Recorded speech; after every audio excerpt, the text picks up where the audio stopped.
Foresight Wrestling Podcast on the one and only 411 Podcast Network.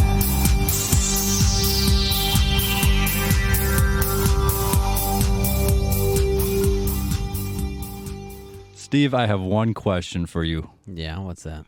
Are you ready for some football? Oh, my land. I was actually talking to my daughter about that yesterday. The Bucks really did a number on me this year. Like, I had a hard time watching any Brewers games.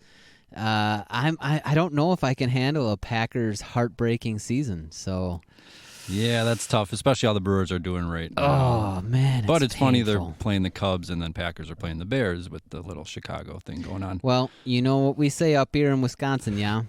Go Packers and the Bears. Well, that was my clever segue into Chicago because Chicago? there was a little pay-per-view on Saturday night. No, was there a pay-per-view? Was Ditka involved, eh? Did you bring the brats? No, there was a certain All Elite Wrestling. Yes, there was. There was something called All Out. Yep, I hemmed and hawed over it all week long after we were talking, and I buckled down and I bought it. I had to, man. I was... You put the bug in my ear that something big was going to happen, so... Me? Yeah, you said it was going to be a big thing, and I was like, he's right. He's right. They're in Chicago. I have no bug, and I have nothing. So I saw the, what was it called? The All Out... The buy-in? The buy-in, that's it. Yeah. I saw the buy-in. What a way to kick it off, really. I mean, there was more action than yapping, really. Yeah, based on previous reports, they had not necessarily used the pre-show very good the past few times, but I can say this time it seemed to do pretty well. So it started out with the 21. Now, I'm not a big fan of this casino style. Like, I get the point. You want to do something different, but I'm not a big fan of, like, multiple wrestlers coming out at a time because you don't showcase anybody. Yeah, there's no buzz, there's no immediate reaction when you see someone. Right, and it was really hard to keep track of who was who because they're all kind of jumbled up. Like, there was in the first group that came out, there was 3 different women that, like, they're calling out their names, and then they go and I was like, wait, who's that? Oh, well, they got eliminated, so it doesn't matter. Justin Roberts announcing? Yeah, which I'm happy. Poor guy, he's trying to get all these names out. He's doing his best, man. I mean, they don't give him an easy spot to work, and I love that guy. I thought he did awesome with WWE. I thought he was just he put a lot of emotion into his announcing, so I'm really glad he's in a promotion like this. But that poor guy, man, they do not give him an easy spot to work with. Yeah, just looking at it, the clubs was first, and Nyla Rose eliminated. I think it was like the first 4. Oh yeah, 4, she 5 is or 6, 7 beast. people. I was really happy to see her in that spot.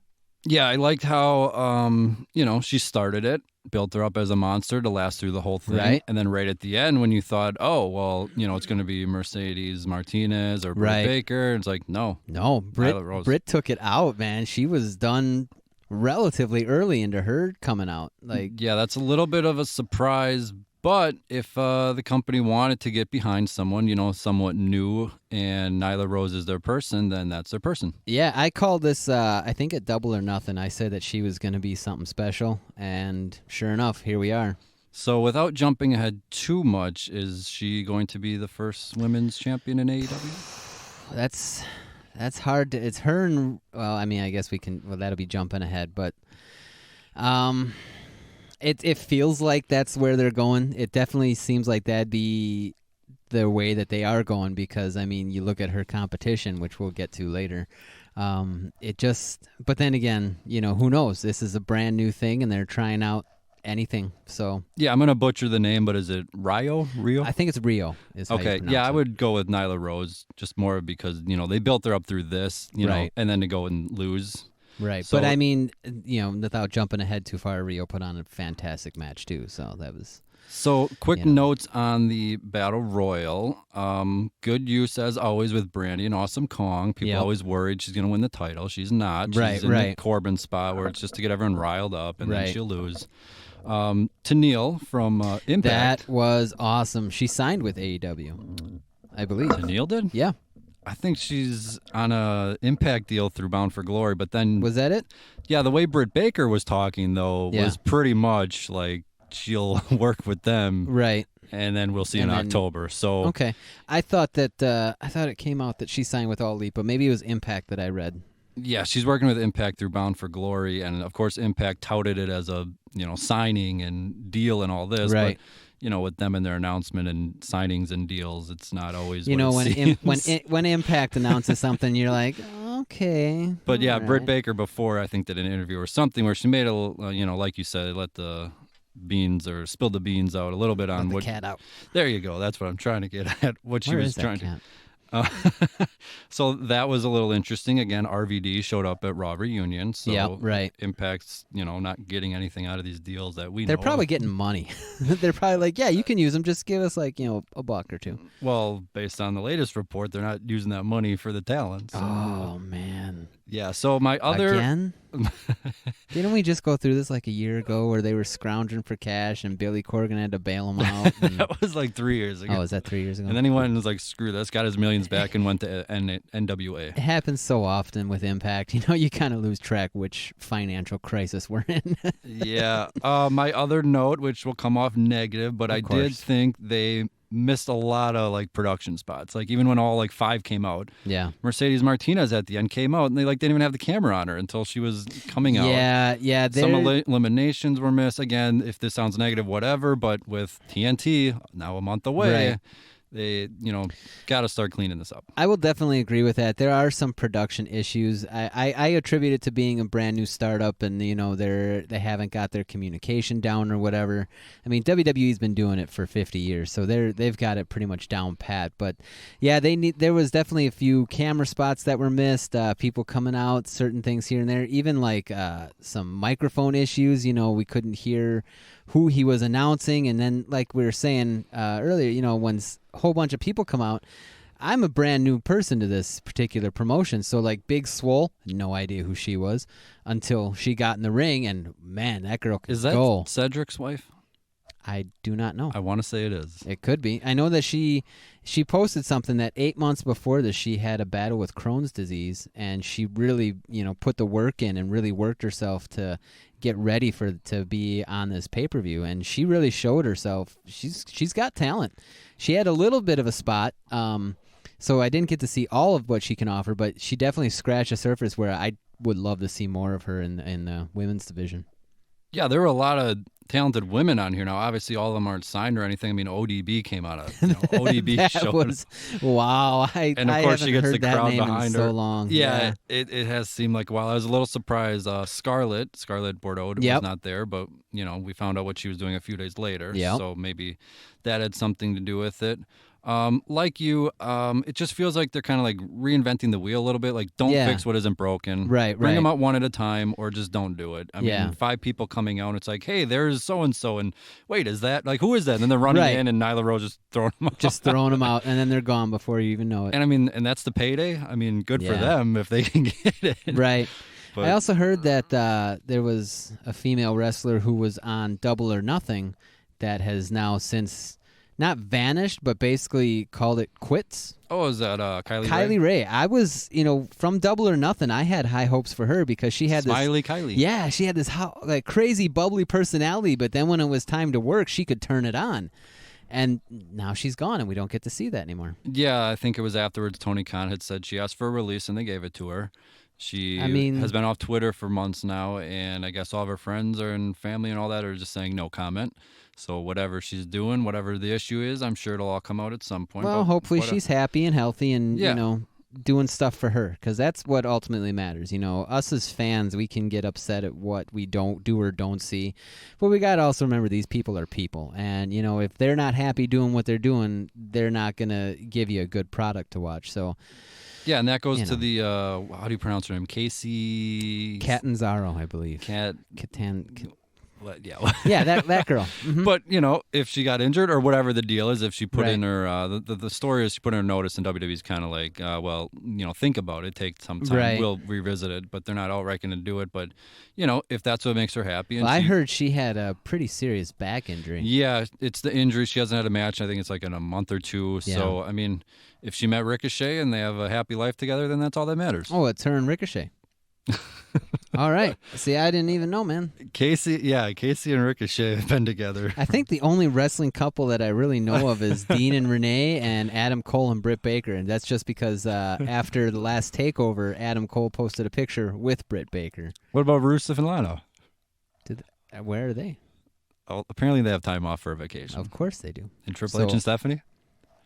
Becky and Seth? Come on. You know. Well, Triple H and Stephanie wasn't necessarily legit because they got married at a drive-thru while she was, passed out. So I don't know how legal this is all going on here. I don't know either, but it's Vegas. Awesome. So, yes, it is. So, overall, you enjoyed the Battle Royal? The Battle Royal was great. As far as the actual action, I think they need to iron out their little...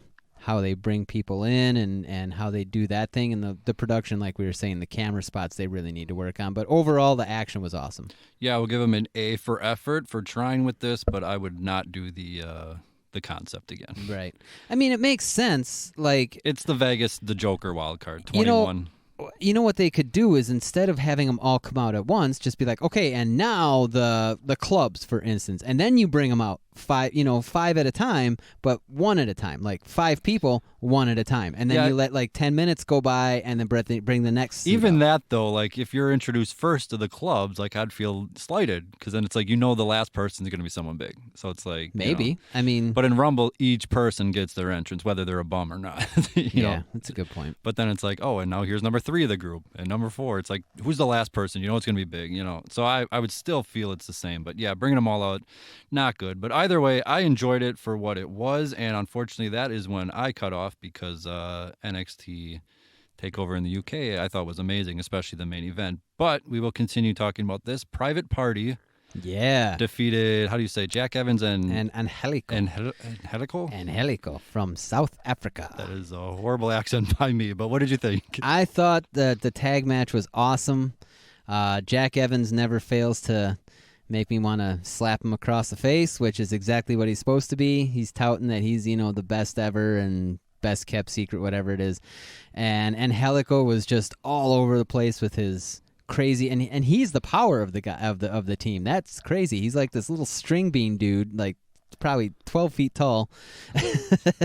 But I mean, I thought that was a Luchasaurus. Oh, yeah, him too. No, but I liked it. It was really awesome to see. I really like the dynamic that Jack Evans and Angelico have, and I like to see more of them moving forward.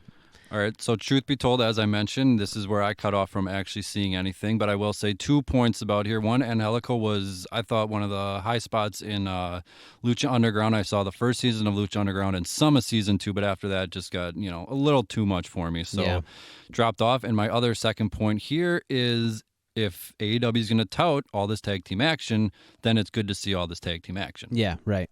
So, and it seems like they're going that way. I mean, the tag title tournament, right? And obviously the ladder match we'll talk about there.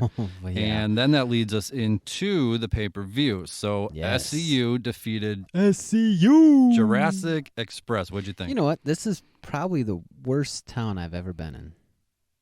The town we're in now? Big up Scorpio Sky. I know. Again, one thing I've noticed with AEW as opposed to WWE is when they have these 3-man tag or 6-man tag matches, they really utilize the having 3 members on your team to a point that I have never seen before. So I really dig. I wasn't always, whenever WWE does it, I'm like, okay, great. What are we trying to get over? What story? Da-da-da. When AEW does it, you're looking for these tandem moves of these triple threat offenses, blah, blah, blah, blah, blah. Amazing. Just love watching. And SCU is so seasoned and so fluid. I have 2 points here and then a question, so hopefully I don't forget in the next 5 seconds. Okay. My first point is, I love the dynamic of, like you said, tall and big, right. The small and the different combinations you can do with the move. So that's awesome. Right. Second, I don't like the Jurassic Express name. I don't know if you have a better name in mind, but Jurassic Express, it doesn't really roll off the tongue. And my question now, that's the 2 comments. Here's the question. A boy and his dinosaur. What do you think of the Marco Stunt signing? I mean, if they do it and they use it right, any story is good. You got to put a story behind it. And overall, and we can cover this later and all that, a couple of stuff that I read after the pay-per-view, which I kind of actually agree with, is that the shows are great now. because they're brand new and we got these, basically they're super shows, all these people from all these promotions. Big matches. And here they are. We need a story. And one thing that I'll agree with one critic, I can't remember who, he said that there was really nothing that went on during this pay-per-view that makes you want to tune in October. Yeah, they're talking about it. Yeah, it's coming up on TNT, but we have no story carrying us over that way. And we have no stories moving forward. So... Yeah, and that goes back to my point I made 2 weeks in a row now about Cody versus Sammy week 1 on TNT. It's like, right. Okay. Yeah. So do you have any closing thoughts on this 6-man tag? As far as the name, no, I have. I couldn't tell you. I think the name is fantastic, and I think you need to calm yourself down and just enjoy the fact that we have a boy and his dinosaur and a little dude. Yeah, I love. I just love Luchasaurus. Luchasaurus is my hero, man. Because he's from Big Brother. And screw Big Brother, dude. Well, really? It's been renewed for another season next summer. Next year's my chance. Reality show is garbage, and you're not getting on. If I have to write the producers myself, you're not getting on. I'm gonna go cry now. Oh, that make you cry. Well, reality TV sucks, plain and simple. Except when I'm on. I'm gonna spend the next week thinking of a better name. I want to use something with the jungle or even boy. I don't know, just Jurassic. That's cool. Jurassic Park movies are awesome. I think it's more the Express part. Do you like Sam Neill or Chris Pratt? Can I say Sam Neill? Yeah. Will everyone hate me? No. Why would everyone hate you? Well, I could give them a lot of reasons. Up next, we had Pac. I think it's, all the announcers are saying Pac, so I'm going to go with Pac. All right, let's go with Pac and see how long I say that for. Right. He defeated Kenny Omega. What do you think of that result? Strange. It felt weird that Omega would lose, but I could see if they were building a story like he was focused on Moxley and, just let that get the better of him.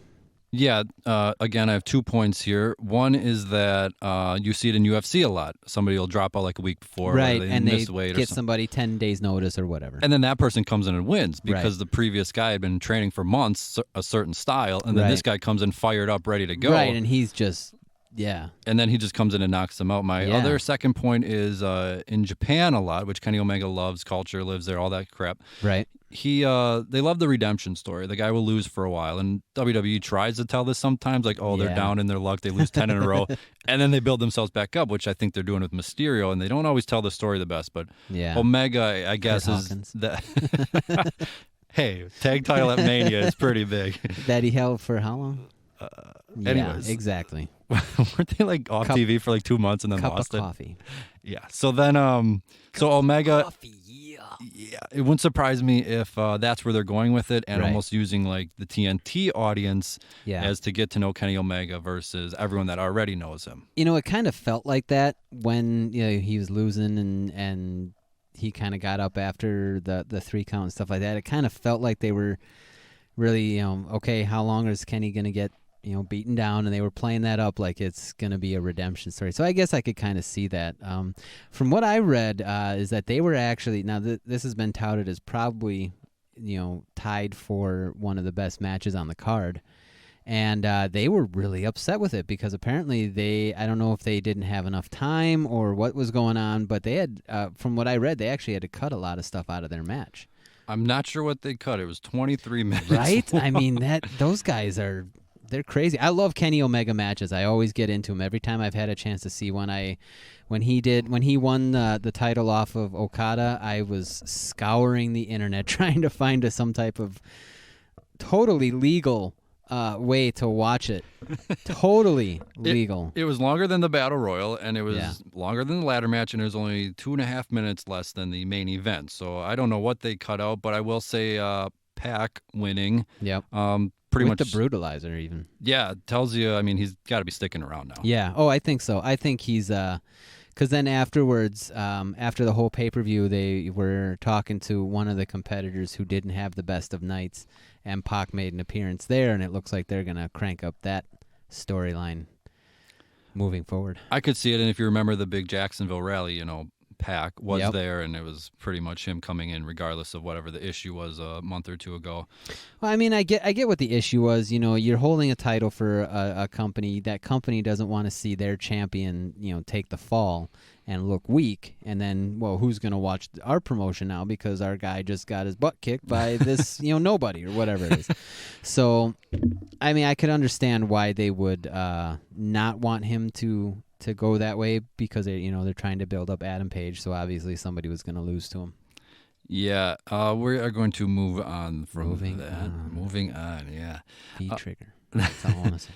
Jimmy Havoc. Now, my wife gives me crap for this all the time. For my entire life, I've been saying Havoc. Jimmy Havoc. Apparently, I mean, even in just regular using of the word, even the superhero, I've been calling him Havoc. Apparently, I've been saying it wrong my entire life. So what is it? It's Havoc. Halloween Havoc. I have been Havoc. I have been trying to correct myself for about the last 2 or 3 months to Havoc. Well, my strange thing everyone in my family gets on me is I say documentary. Yeah, you're weird. That's a weird one. But anyways, Jimmy Havoc. Oh, crap. Defeated Darby Allin. Yeah. Cody Rhodes. Thanks a lot. And then defeated Joey Janela. And Joey Janela. Why couldn't Cody beat Darby Allin? But well, it's not that he didn't beat him, but he didn't lose to him either. Yeah, why couldn't he just beat him? Because no right going to do a draw. But anyways, what'd you think of this Cracker Barrel clash? I was a little skeptical when they had the advertisement going on, and I saw the barrels on the entrance ramp and all that, and there was a plate of biscuits there. I'm like, okay, guys, what are we gonna do? And then the match started, and I'm like, wow. I mean, when the first move by any of the competitors is to put a staple into your arm. Yeah. So as soon as I saw that happening, I'm like, oh, okay, well, here we go now. And finally made sense of that whole cigarette thing and why it was stuck to Joey Janela's head back at Double or Nothing. They never showed it. Again, back to the camera guys. Got a cigarette stapled to his head. Apparently Jimmy Havoc is a big fan of staple guns. But these guys were just destroying each other. Is he a fan of a rest hold or a headlock or anything like that? Certainly didn't look like it. No, I didn't think so. So I will say good for them for the sponsorship. Right. Obviously always and good. To be fair, Darby Allin did put on an awesome show in this match. He was all over the place. All right, that is good. And my other point is that it's playing to these guys' strengths. Yeah, totally.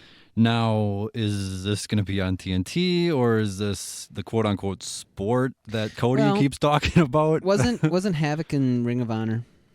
I have no earthly idea. Was that Jimmy Jacobs? No, Jimmy Jacobs is Jimmy Jacobs. This is a different guy. Jimmy Jacobs is American, and Jimmy Havoc is British. Okay. But anyways, I'm pretty sure he has been on TV before, so he does know how to dial it down when he has to. Because really, I mean, it seemed like he was the guy that was introducing all of this. Didn't you say the first move was stapling to a guy's arm? Because we're on pay-per-view. If it was on TV, he probably wouldn't have done that. And if he would have done that, there's some good ratings for you. So there you go. Bring whatever. The ratings. But it definitely was playing to their strengths. And I do see that they could play to their strengths in this manner, but make it palpable for TV. You don't have to have the staple gun, but you could go through some tables. You could shove a plate of biscuits in somebody's head. I saw a spot, a guy, he was on the top rope and just basically laid on the barrel and fell backwards. And no, he had the barrel behind him and he jumped off the top rope and landed on the stairs.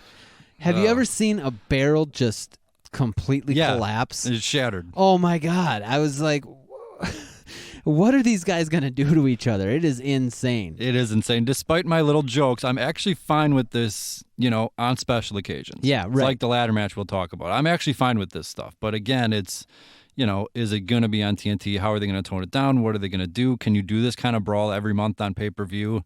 After a while, it'll be like... Yes, you can. Abyss made a career out of it. Right? Thumbtacks and Monster Ball. Mick Foley made a career out of it. Mick Foley did. So that's my only concern. But, if they bust this out once or twice a year, like a TLC match or something, I'm fine with it and just let these guys go nuts. But we will see how that goes with the TNT. So I figure this is a good time to bring up Jim Ross, because apparently during this match, he was pretty much pointing out how, none of it made sense, and he's old school kind of guy. So what did you think of JR's commentary? I thought JR, love his old stuff, and I love the whole Attitude Era. I think he is definitely, he's getting up there, and he's more of a color guy than a play-by-play guy now. And I think he does well in that role, but I think I love you, JR, I really do. I think he tends to get confused. Or lost. Or some. Does he just say sound bites where it's like? No, he doesn't. He tries to actually input the match, but sometimes you can hear him getting names wrong. He's getting different moves not quite the right. He's missing little things here and there. It's JR, but it's not as sharp as maybe we're used to hearing him. Yeah, and I mean that makes sense. I mean the Attitude Era was 20 years ago. Right, and he's had several bouts of Bell's palsy, and he's gone through that crazy traumatic experience of losing his wife a couple of years ago. So I mean, I can imagine if he's taken time off and relaxed a little bit. So I mean, when I hear JR, I'm not really focusing on what he's doing. I'm just happy to hear his voice because he's a voice from my childhood. Yeah, I remember when he signed with AEW and Cody Rhodes was asked why. Yeah, and then his answer was because he's Jim Ross. Because he's Jim Ross. I mean, he can always add an intelligent opinion to any of these conversations that they have during the matches. I think he's doing quite a good role, and he just needs to do a little bit more research and maybe practice some names a little bit. Yeah, I will give AEW credit for, I forget the guy's name, Marvez something? Alex Marvez. Oh. But apparently he did not do so well, and I think you and I even talked about it. Yeah, It was like, at Double are or they Nothing, I wanted to throw him off a bridge. I think we talked about it, we're going to see now how they treat their buddies, if everyone's buddies and everything, and they took him off commentary. Right, and he does decent in a backstage. I didn't mind him in the backstage spots that they had Alex Marvez in. I thought that was all right. I think he's better suited back there. Yeah, and Tony Schiavone, whatever he's doing, I think a lot of people want him and JR on TNT. That would be cool. Who knows? From what I heard, it sounded like he was doing a lot of the voiceovers for all the packages. Okay, well, I hope he's not getting a big payday if he's just doing voiceovers. He has to do more than that. I hope he's getting a fantastic payday. I mean, the whole point for his sake, the whole point of America is to do to get the most amount of money for the least amount of work. So, did you just call me out? Yeah. I'll call you out. I meant about the pay. But anyways. That too. But you know what I mean. If he's just doing voiceovers, right. I mean, he's got it. They got to bring him up, whether it's an announcer's role, something on TNT. Yeah. I mean, he's not getting signed to whatever kind of deal to do voiceovers. Maybe. I mean, you don't sign JR to, sitting back. Obviously, you're going to do something. I would. Just show up at your place to hang out? Yeah, dude. Oh, I would totally sign him to do that. I can't pay him much, but I would love to have JR hang out. There was a story that Undertaker's $25,000 an hour, and it's like, I heard you win that, the lottery, yeah. Just bring him over to watch a classic match with him or something. Do you have to pay for his flight? I mean, $25,000. I don't know, but it'd be interesting. But whatever, that's a different topic. So, dude, you just gave me a new bucket list. I need to win the lottery and have the Undertaker come over, and we'll watch.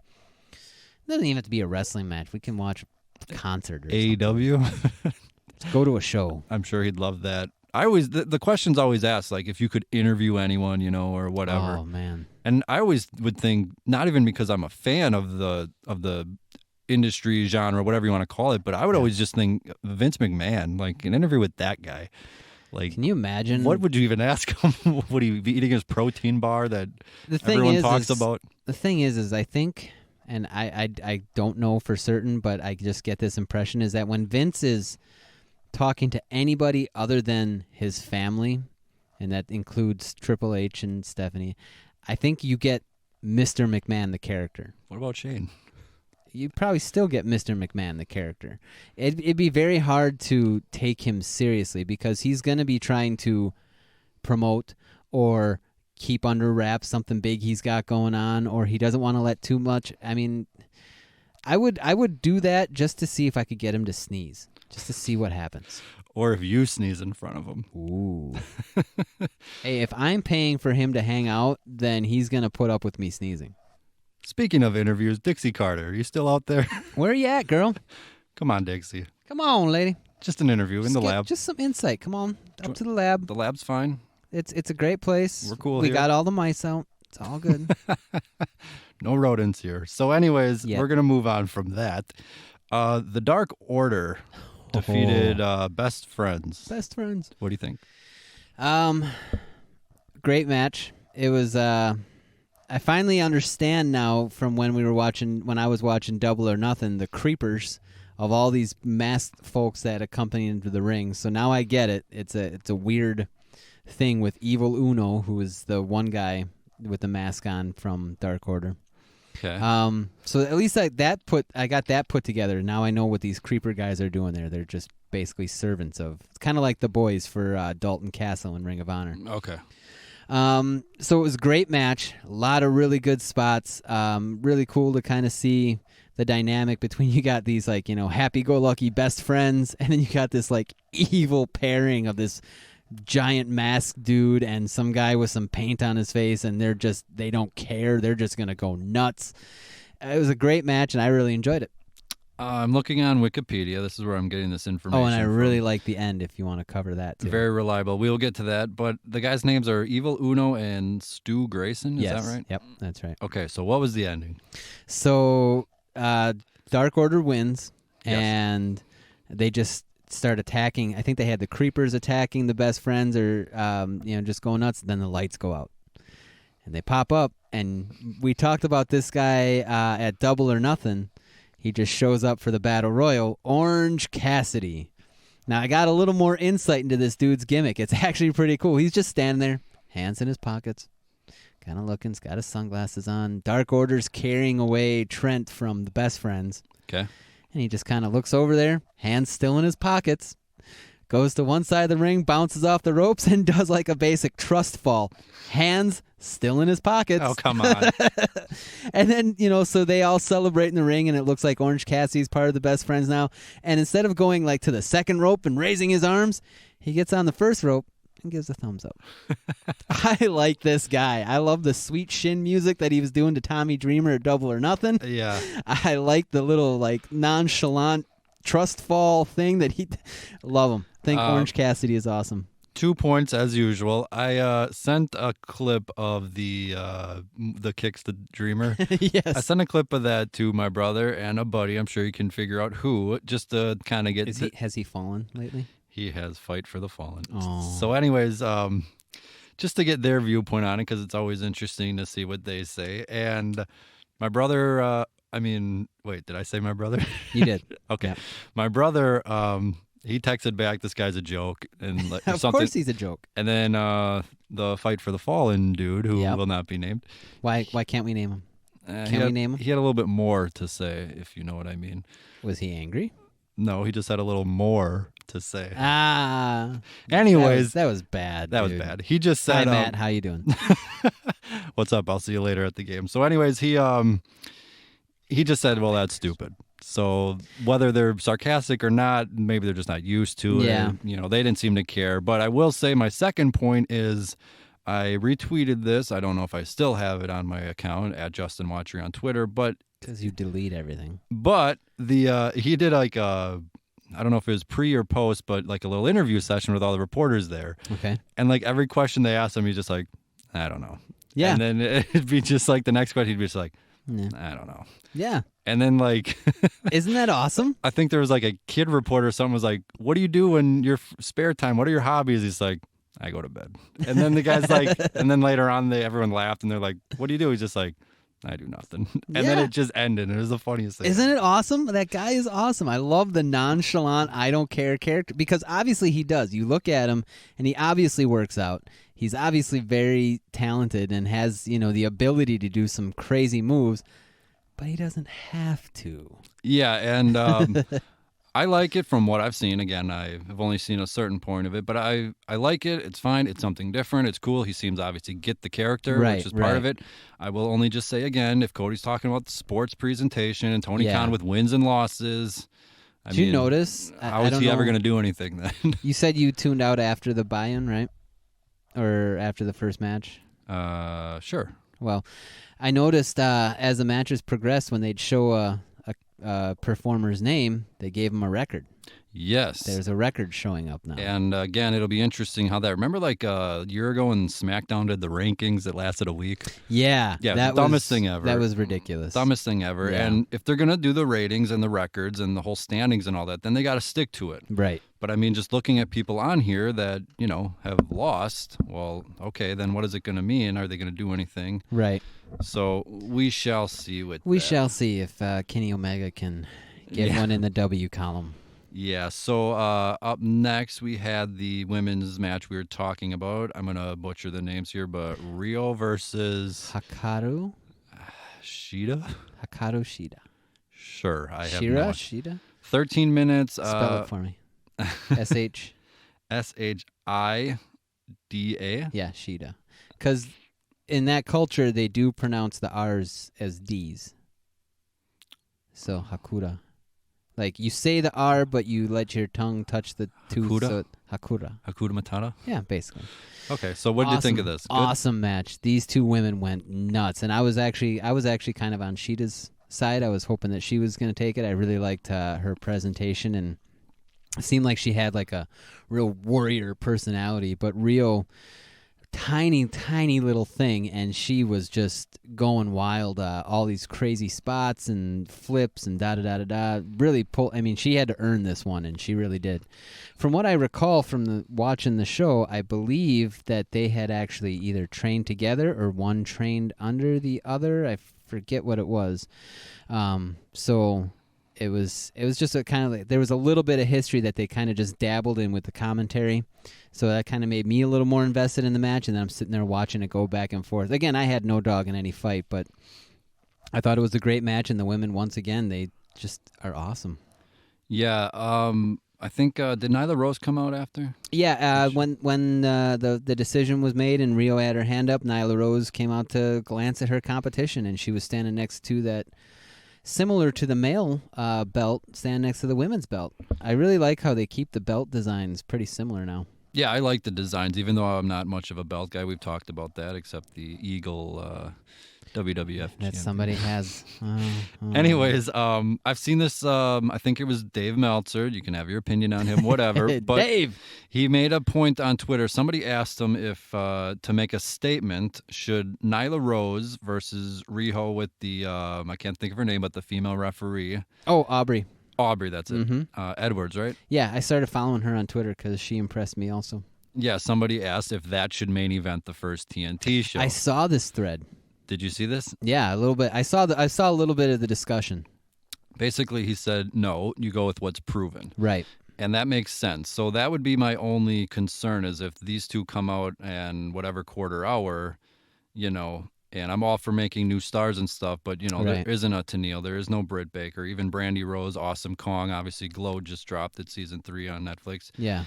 And so Nyla Rose and Rio are going to come out, and I hope they tear the house down and then they become stars. Right. Because right now I don't know how many people actually know them. Yeah, I mean, I only know of them because I started paying attention to AEW at Double or Nothing. So.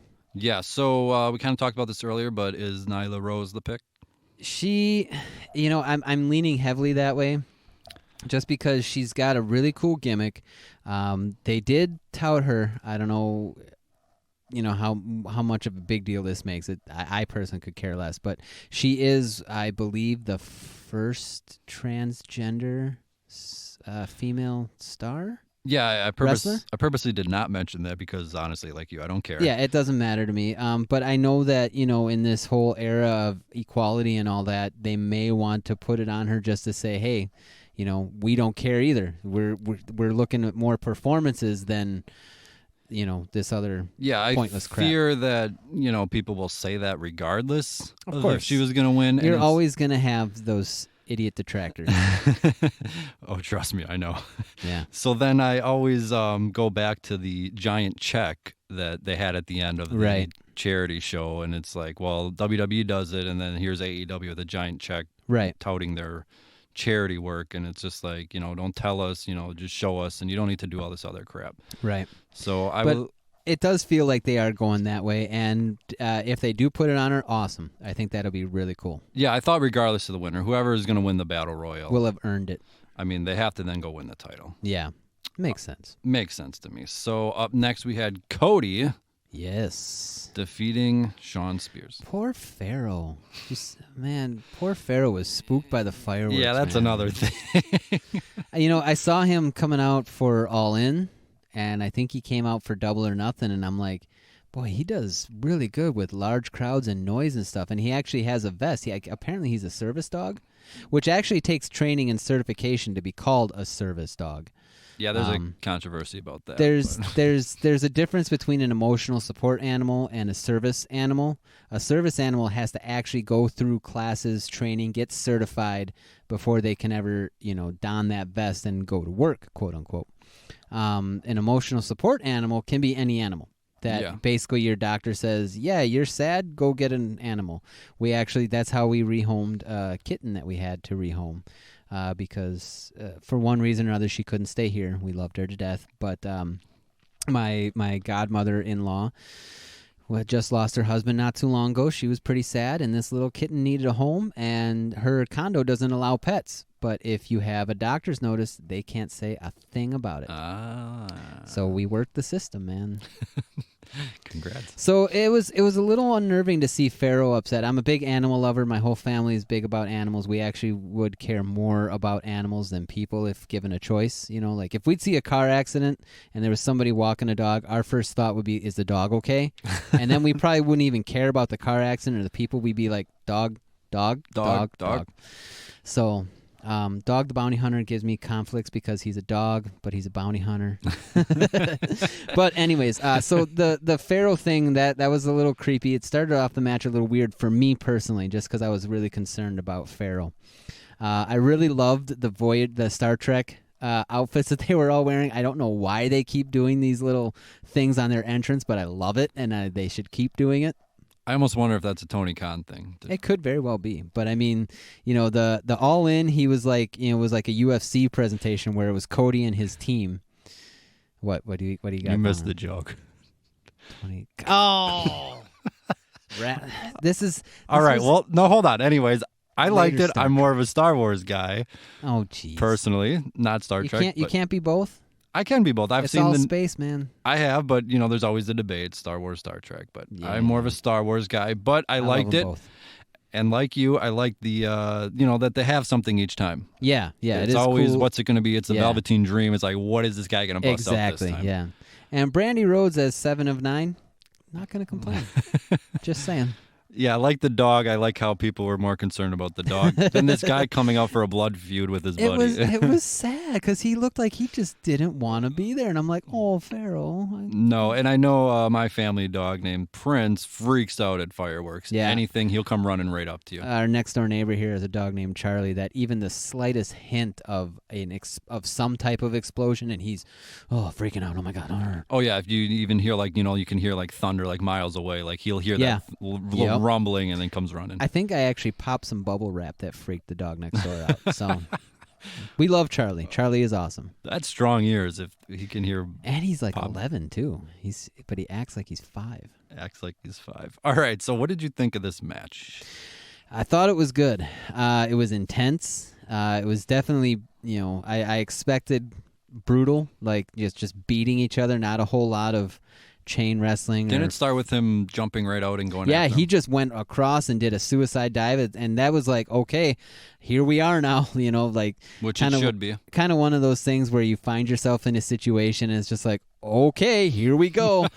That's what it felt like. We were just jumping right into it, and you're right, that's the way it should be, because he was angry. Shawn had, really said some inflammatory things. Yeah, they shouldn't, go up and lock up and be respectful. Yeah. Like, this should have been a war right away. I liked Cody's selection of MJF as his corner guy. Yeah, we will get to him in a second. We will, huh? I actually thought the twist was that his corner man was Arn Anderson. I thought that was going to be the twist. Okay. And it was funny because, so as we were talking off air, I didn't get to watch the pay-per-view all at once, and I didn't get to watch it live because I really wanted to play guitar on my time off. So when I did start watching it, all of a sudden my wife actually showed me something from Twitter, and it was a picture, it was something, she's like, I was like, "Oh, honey, no!" And she was like, "Oh, I thought you saw it." I knew he was gonna be there. Like all the speculation leading up to it, I had heard. Yeah. I'd kind of known that he was gonna be there, but so it was just like, well, I was right, but it didn't ruin it for me. I still popped when he walked out, and I was like, "Oh, it's Arn! Yeah, yeah!" Yeah, I did see the clip. Crowd went nuts for him. And the spine buster, man, the spine buster to end all spine busters, and. Now, okay, if you remember us talking last week with our King of the Ring thing, do you remember me telling you what the very first match I ever saw was? No. No? Because we were talking Bret Hart? Bret Hart versus... No. Hart Foundation versus... No clue. The Brainbusters. Oh, yeah. The Brainbusters were Arn Anderson and Tully Blanchard, who in this scenario... We're on opposite sides of each other. So I actually got like a little warm feeling in my heart. Yeah, I was like, oh, the first tag team that I ever hated because they I think that in that first match they actually beat or lost by count out or whatever it was, but they walked out with the titles. I remember seeing Arn. There was a camera following Arn and Tully, and they had the titles in their hand. So, like, that was the first tag team that I hated because they beat my beloved Hart Foundation. Oh, now I feel bad. Right? But it was really, really cool to see Arn and Tully on opposite sides of the rings, and Tully's like, "What are you doing, man? Like, we're supposed to be four horsemen." And Arn Anderson was like, "Not today." Not today. Yeah. I have two questions about this match. One, go for it. Is MJF going to turn on Cody? It certainly feels like it. There was a moment where there was a chair in the ring and MJF is holding it and he's looking at it, and even the announcer's like, "Wait, guys, wait a minute."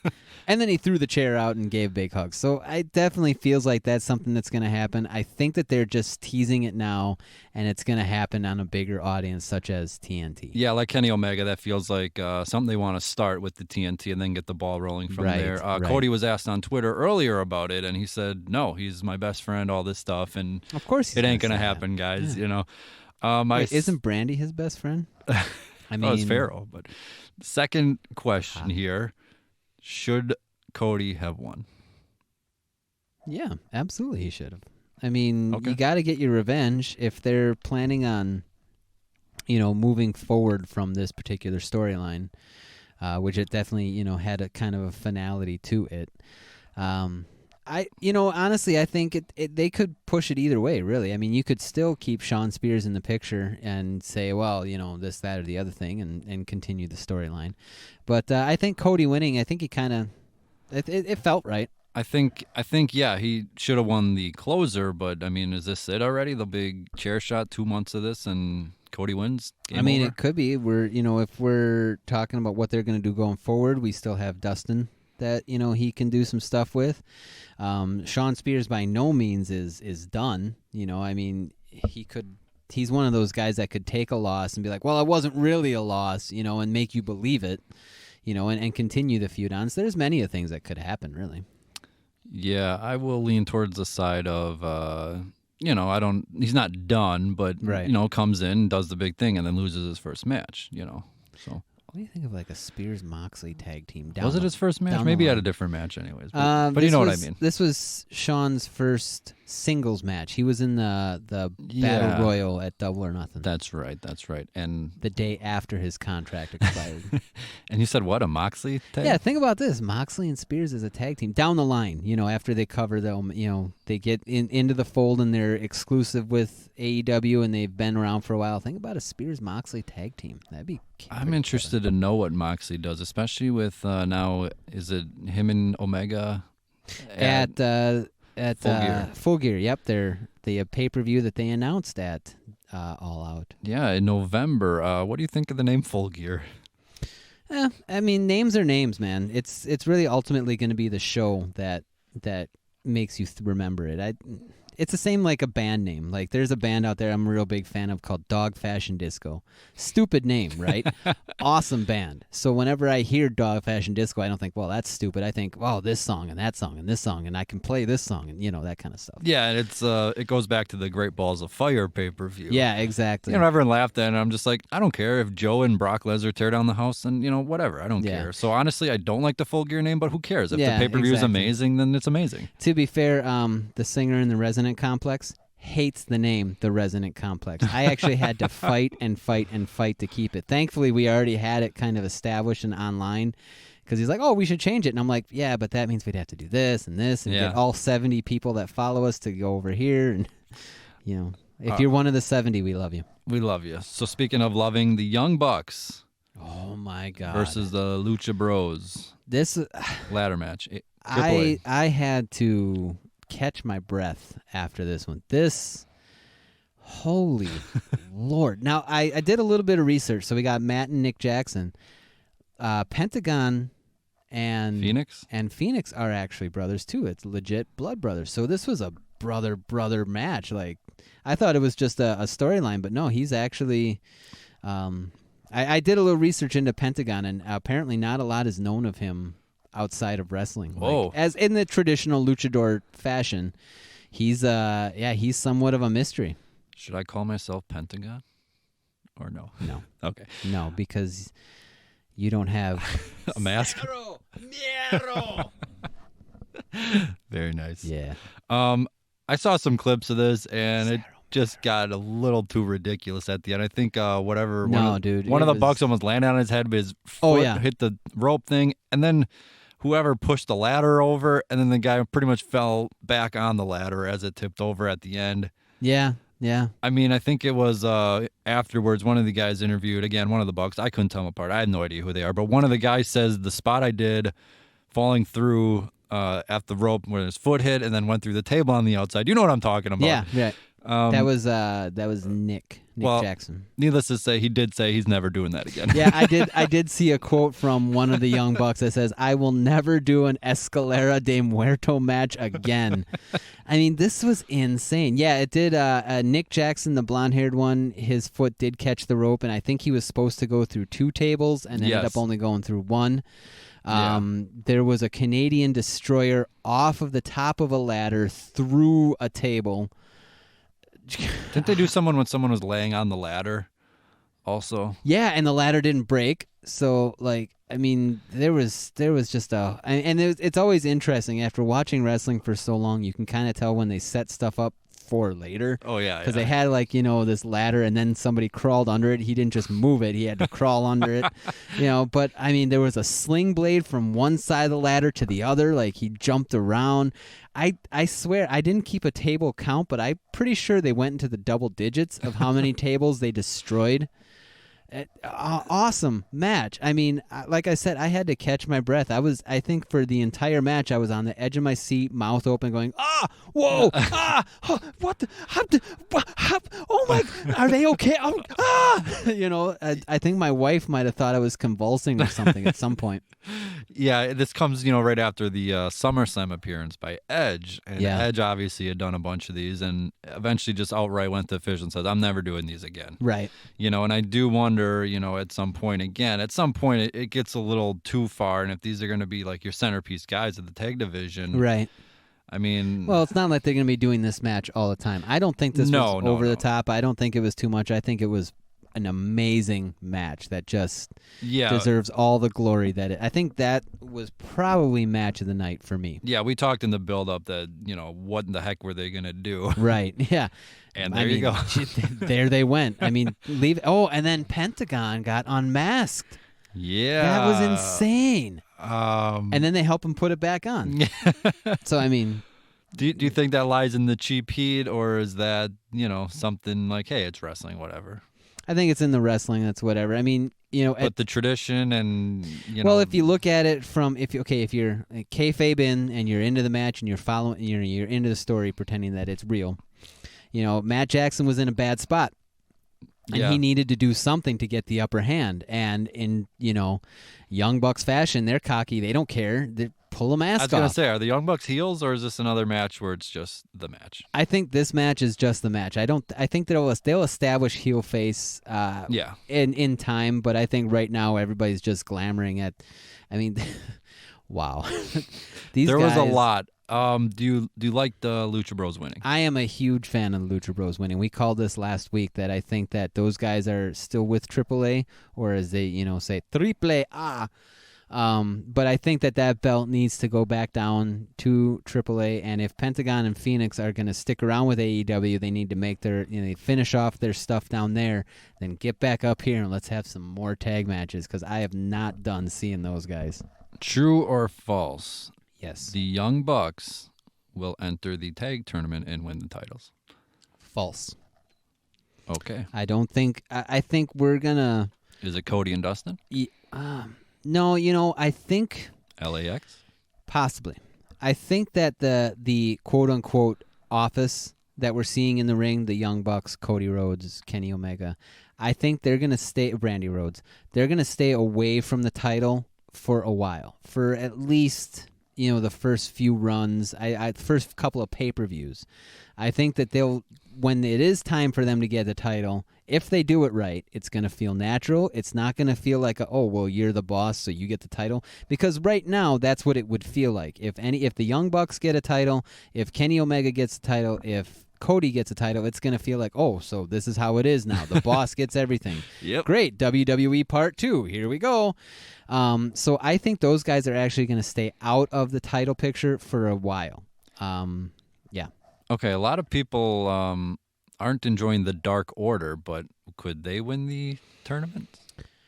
They could. I could definitely see it happening, especially if the Creepers get involved and there's some shady stuff going on and you want to put the title on a heel first thing and have a big redemption story of overcoming the odds. That'd be a good story to tell. Really, I don't know. I'm kind of torn on who really. I'm gonna think. And it's not LAX. It's the Puerto Ricans. I thought it was the Boricuas. That might be it. I can't pronounce it. It could be. If that was gonna be my pick. That might be owned by WWE because the Los Boricuas was Savio Vega's team. That's right. Yeah. Yep. And hopefully they don't care about that. LAX is owned by Impact, so they had to come up with EC3 took his name. Yeah, I think he owns it though. Really? I think so. Or maybe he bought it from... Does Dixie? Her aunt? Or his aunt? Might. I mean, I think he could have bought it from Impact, or gotten the rights to use it. Or the Broken Universe? Yeah. Well, that was a big ordeal. But I mean, Chris Jericho is allowed to wander around with his name.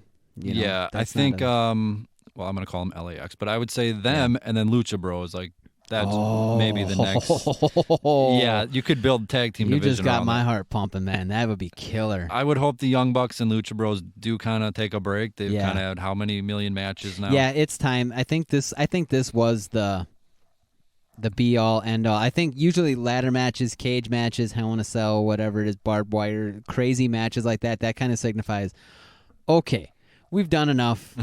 We're done. We're done for now. We're done. Speaking of Let's just go our separate ways for a minute. Yeah, that's it for now. We've been riding in this car way too long. Yeah, I think it was their sixth match or something. Oh, but it was amazing. Yes. And they never failed to impress, though. I mean, as many matches as they've had, you always know you're going to get something good. Yeah, who is it in WWE that just had a million matches in a row?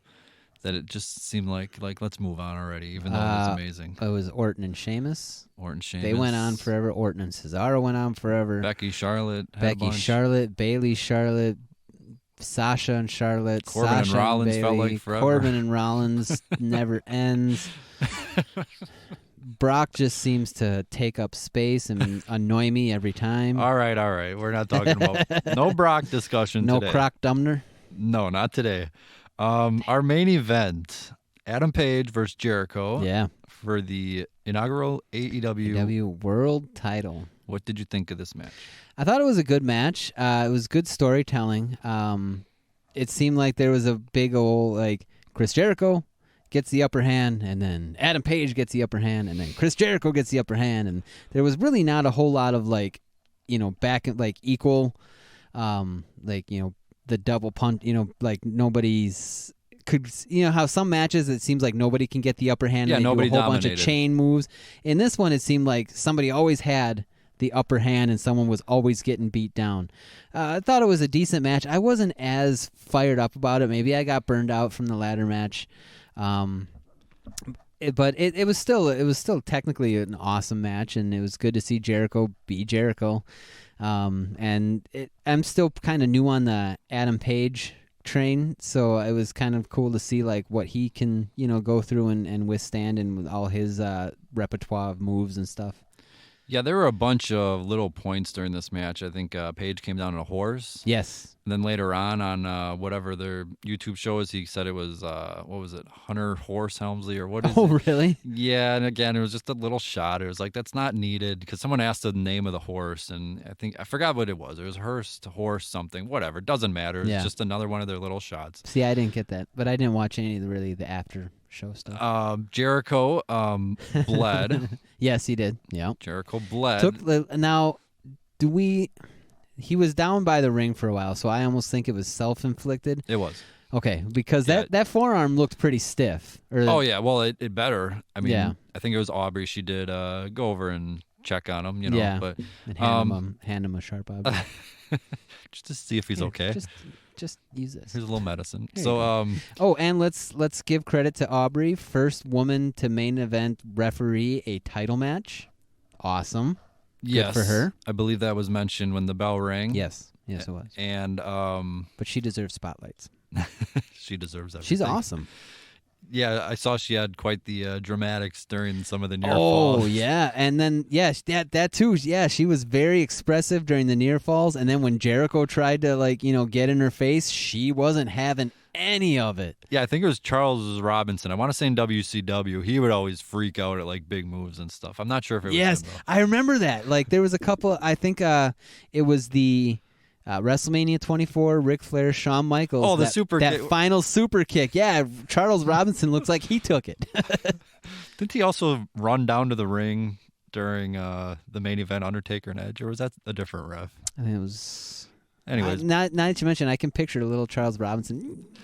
The other part I was mentioning about the blood, little though. Nate. Yeah, little Nage. The blood, should he have been the one to bleed? It almost felt sympathetic. He's the heel, though. Shouldn't Page have been the sympathetic face fighting through adversity in the blood and then just losing? Why was Jericho the one bleeding and then he comes out on top clean? That forearm was deadly. Maybe they're trying to say, hey, he's got a pretty killer forearm. The garnering of sympathy, Chris Jericho has been terrorizing us for months with this, you need to thank me. So I think getting to see a little blood on him was like, yeah, you kind of deserve that, dude. Yeah. Might have been more of a gratification for the audience than anything else. What do you think of his finisher? The Judas effect? The back elbow type. Judas effect, Andrade, back elbow. I see, does it. Yeah, I don't think it has as strong of a showing as, say, the Code Breaker or the Walls or Lion Tamer, whatever you want to call it. Even I think the Lion Salt is more is more visually pleasing. I love the than Lion just Salt. a straight up elbow. I get you want to have a finisher that you can pop out of nowhere. It's always good for a wrestler to have something that they can just hit you real quick with and keep it. It definitely they're definitely protecting it and want to make it seem like a big thing. Yes. But it just doesn't look as dynamic to me as some of his other finishers. No, especially coming from Jericho. Right. And everyone gives him credit for always, reinventing himself and coming up with new things. But again, this just feels like, does he need to change what's not broken? And there was even I wonder if he's watching too much MMA. Because a back elbow like that can turn your lights out in legit fighting. There was even a time period where he used the breakdown as his finisher. I don't know if you remember that. No. But he would get behind him. I can't remember the note. Jeff Jarrett did the stroke. He called it the stroke, where he'd get behind him and then face first into the ground. But anyways, he called it the breakdown. Oh, kind of like a skull-crushing finale. Just yeah. Okay. And he used that for a while. It didn't work. And then he even used some Enziguri type move. Yeah. Yeah, I think in 2004 he got a pay-per-view win. I want to say over Batista even using it. But, did you remember when the Shield debuted, Dean Ambrose, the original Dirty Deeds? Was it like the backwards type thing? Yeah, it was like I don't even know what to call it, but basically I think it was supposed to almost be like a skull-crushing finale, but just like a little differently positioned and whatnot. It looked like crap. And so then they changed it to that DDT that he does now. Yeah, I am. Which is a much better idea. Oh, absolutely it is. I am not a fan of his finisher. Like you said, the Lion Salt, I think, is awesome. And then even the Code Breaker. Yeah. that was a good reinvention of Jericho. Absolutely, it was. Because he needed something that would knock the guy out. Because he's done submissions for his entire career up to that point, so he needed something that he could land like that. The code breaker. And the Walls of Jericho. Nobody was tapping that for years. Everyone would reverse it. Although the Lion Tamer, though, that like when he gets him up like that, yes. I believe that got him a win recently. Did it? I think. I have no earthly idea, but the slow motion back elbow doesn't do it for me. But yeah, me neither. What did you think of Jericho winning? I think that was well deserved. With the whole storyline of you need to thank Chris. I mean, it almost like he had to win so that we can all be excited when he finally gets the crap kicked out of him and he loses it, Yes. Also, it does lend some legacy to the belt, which may or may not have been completely erased in the following hours. But anyways. Well, we know what steakhouse he likes. We know where he likes to go to eat. And we also found out that the belt is valued at $30,000. So. Or a $200 reward. So the all along, if you remember months ago, it had been. All along the Watchtower? No, it had been about Adam Page. Right. His buddies were already made men. This was now for Adam Page. And there was a promo, I want to say Friday or Saturday. They held some press conference thing in Chicago. I know you said you didn't see much of this, but and Adam Page gave this big bloodthirsty big promo, the go home thing. They did use it in the packages in this huge big speech, and it was like flat as all could be. Yeah. And that's when I thought, I don't know if this is going to happen. Right. It just wasn't there. It feels like almost when Luger and Brett won the Rumbles at the same time. And then they kind of were just going to go to Mania with both of them and see who was more over at the crowd at that point. Yeah.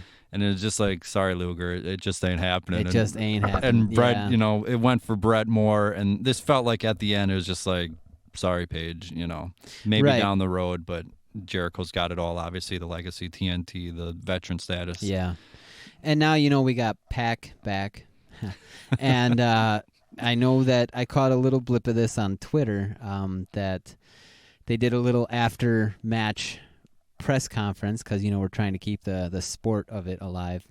Oh, right. So while Jericho was celebrating with a little bit of the bubbly, Adam Page is out in front of the press, and he's having a hard time speaking. And as he's about to answer a question, here comes Pac, and he looks at me and goes, "You and I have unfinished business." Whoa. So I think that's going to be a killer story. And I think, Page is going to get it. And he may even be the next guy to get it.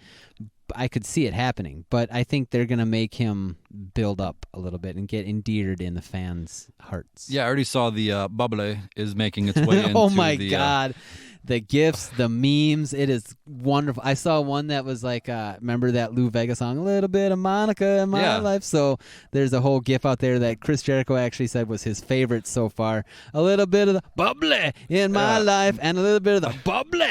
Mambo number 5. Yes. Right? Yeah, when that song comes on at work, everyone says it's my song. Don't ask why. But I will say the part with the bubbly, it's I think. Hat. Yeah, it must be. I think it's the Oakland Athletics. Their MLB team, but they were already doing the bubbly, and they shout out to Jericho. They even mentioned it was for him. I can't wait for Botchamania and how many people are going to be putting that in the endings and stuff. And remember when Jericho would give Matthew. the promos? Yeah, gotta say hi to Matthew. Shout out. Remember when he would say "man"? Yeah, I can already hear him talking to Pac Man. Yeah, I can see it. Pac-Man. So anyway, that was my joke. That's the way it is, man. Drink it in, man. It's the gift of Jericho. So overall, what were you thinking? I thought it was another amazing pay-per-view. Definitely worth my $50. I was happy to have spent it. It's still on the DVR. I'm probably going to rewatch it just like I did with Double or Nothing. I thought it was a really good showing moving into TNT. But again, and like we mentioned earlier, there was really no major storyline on the pay-per-view itself that was carrying us into October. I mean, okay, we have the Women's Championship coming up, and we got Chris Jericho as our world champion, and we got this tag team tournament thing happening where Dark Order has a bye. But other than that, we don't really have, I mean, that's all stuff that, you can check into, you can look at stats, you can, read up on it and not feel like there's anything lost. we don't really have a compelling story taking us to our TV debut on TNT. So I would have really liked to have seen more story developing going on. But then at the same time, the matches were wonderful, and it felt like a super show, and it played off like a super show. So now I think that October is getting closer and closer. It's really time to start focusing on what stories are we going to use to keep people coming back each week. Yeah, as we are taping right now, it's Thursday afternoon, September 5th. Cody has posted on Twitter that he has a big announcement. I keep kind of stalling to wait at what it is. So far, he just has like ticket information for an upcoming show, and I would assume that's not it. But yeah, I agree. You know, it's a month away, and they need to have something. Whether they want to admit it or not. Again, Cody versus Sammy ain't gonna happen. That's not gonna get anyone. I'm surprised almost Kenny Omega versus Jon Moxley wasn't announced as the main event. But I guess, Moxley may not be ready, and he shouldn't rush it if it's super serious. Then don't. I did a little research on MRSA, and just to kind of go off topic of that. MRSA is MRSA, stands for medication-resistant staphylococcus. I forgot what the A stood for. But, so, I mean, not only is it an infection, but it's not taking well to medications. So I mean, that stuff is serious, man. Yeah, they probably do need to have something, and if it's a Lex Luger type walkout moment on Nitro, right? Whatever it is. But Moxley could wear an armband, elbow pad, get a steel plate in his elbow, and and come out with a vest for the Shield and rip it off and say this is wow. All right, well, probably not, but it's a month away. Yeah, and then their next pay-per-view is in November, which I think is, I think that's fine. They can hold pay-per-views every few months. Yeah. I do have a small negative. Of course you do. But it's that they've already announced that weekend in Baltimore will be another StarCast. Right. And I'm just wondering if the well's about to run a little dry on these super weekends. I get doing it once a year or twice a year, but is every pay-per-view going to be like a weekend of festivities at some point, Well, StarCast isn't affiliated with AEW. Oh, right. Sorry. So it's not like really AEW is planning. I think that basically AEW sets up a pay-per-view and StarCast is like, yeah, we're free.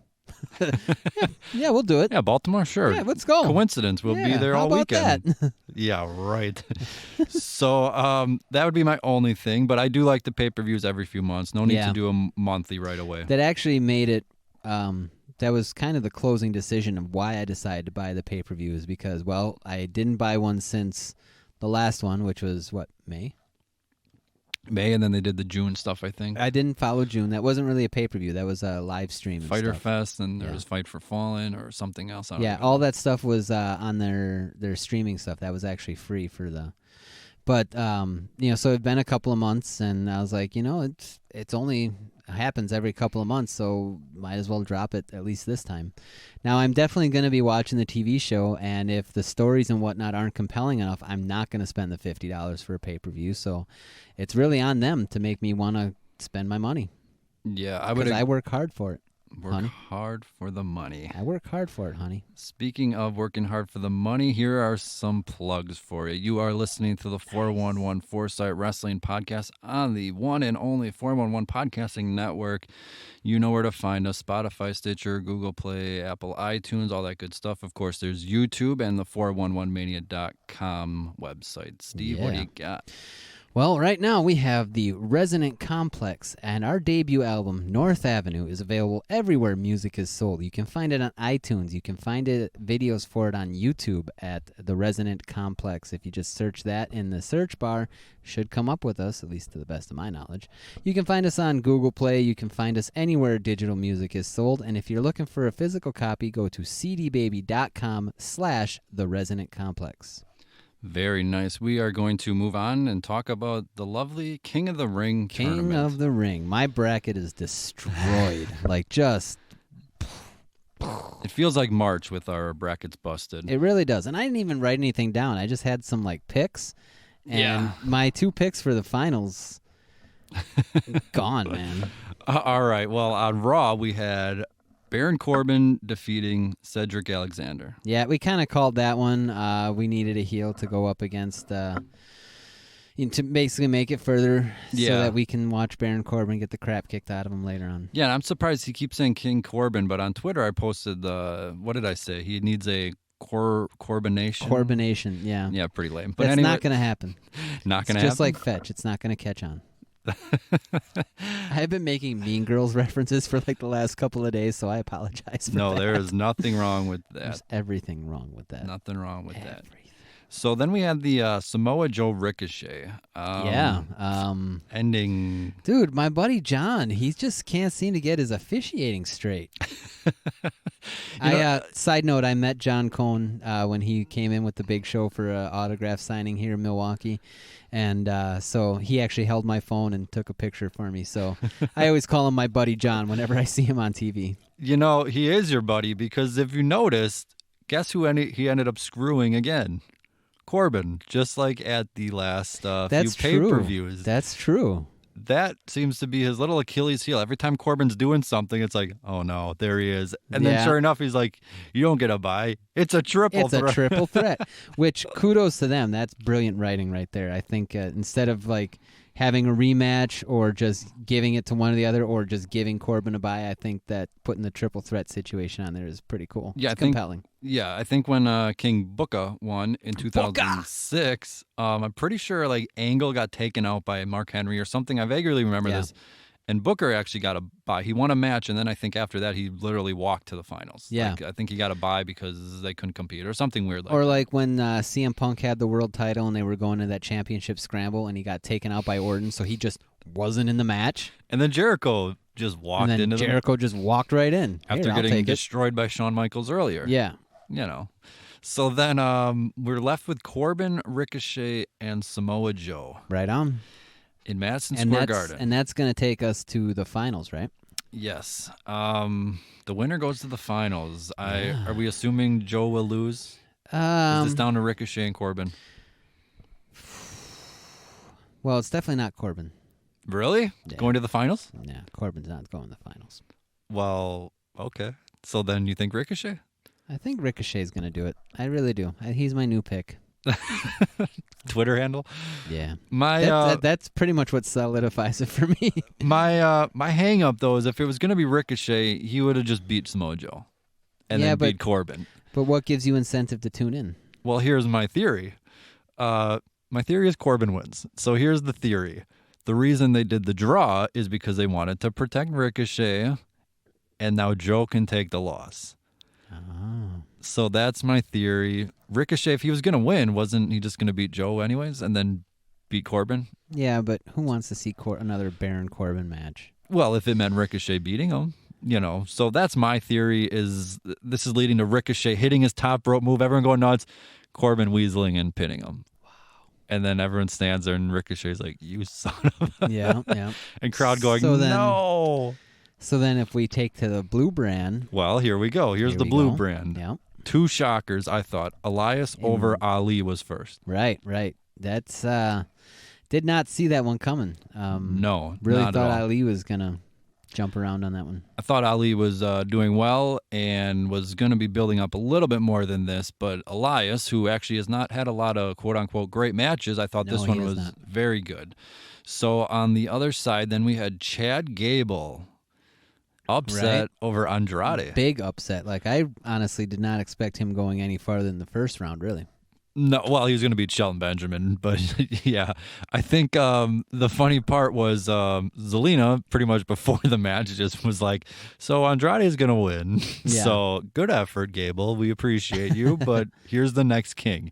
And, of course, then he loses. And credit to the crowd, Gable, Andrade, whoever you want to give credit to, but the crowd went nuts for the reverse roll-up, and then Gable wins, and it's just like, oh, my gosh. I read the whole match was spectacular. I did not get a chance to watch it, but it is sitting on my DVR. I may have to just cue that one up. Yeah, I would say almost all these matches, I would say, are worth watching, and I don't know if it's just surprising to me just how much the crowd was cheering for Gable. Yeah. And it was a great moment, obviously an upset. Everyone pretty much assumed Andrade was winning, but I also assumed Ali was beating Elias, and look what happens when you assume. So now Gable is facing Elias. Yeah. I could see why the crowd's getting behind Gable. I mean, it's coming out that it's pretty common knowledge. Like, I remember doing a little bit of research when I first saw him in NXT. Dude is an Olympian. He is basically the next Kurt Angle if they decided to book it right. I mean, as far as talent and like what he can do in the ring, he's at the Kurt Angle level. Like, he can do all that stuff that rookie Kurt Angle did, that first year, if they booked it up right. You know what I mean? Like, yeah, and it would explain the story, whether we like the short jokes or not. It's a story, it's something, and it explains the new hairdo by him.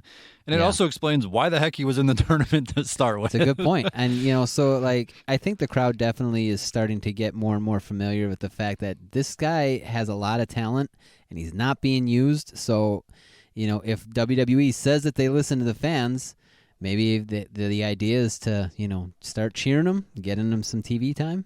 So here is my new pick, now that we are down to our final five. Yes, final five. Imagine that in a tournament. Yeah, right? Yeah, final five. Can you imagine if that happened in basketball? Well, it can't. Well, I hope we're going to have three teams. Yeah, triple threat. There's three triple hoops threat here. Basketball team. Yeah, there you go. Good luck, referee. So here is my theory. Get John Cone to do it. Corbin would love that.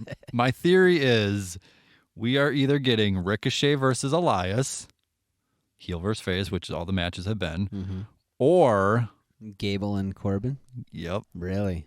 And you almost got to think it's going to be Gable and Corbin now. It kind of, now that darn you and your logic. The short jokes, Corbin, right? He's going to, kick him around and be pointing like, this is the competition. All right, I'll jump on your bandwagon. It's not a bandwagon. Yeah, no, I'm jumping. I'm already on. We're going for the ride now. I'm just saying, it's not going to be Corbin Elias, right? No, it can't be. It's not going to be Joe Elias, right? No. It depends if they want to turn Joe face. They could do it if they wanted to turn Joe. Okay, but I'll say no to Joe Elias. Okay. I don't, that just doesn't seem like it. And then it's not going to be Ricochet versus Gable. I mean, that'd be amazing. It would be awesome. That would be very good, but I don't think it will. So that leaves, Gable and Corbin. You make a lot of sense. And Corbin's going to spend a week saying, I can beat this little twerp. Yeah. He's nothing. And then Gable just mollywops him. It just comes out swinging. That's a word that needs to be used more often, mollywop. It does, especially to Corbin. Yes. All right, so we do this every week, but now who is your pick to win?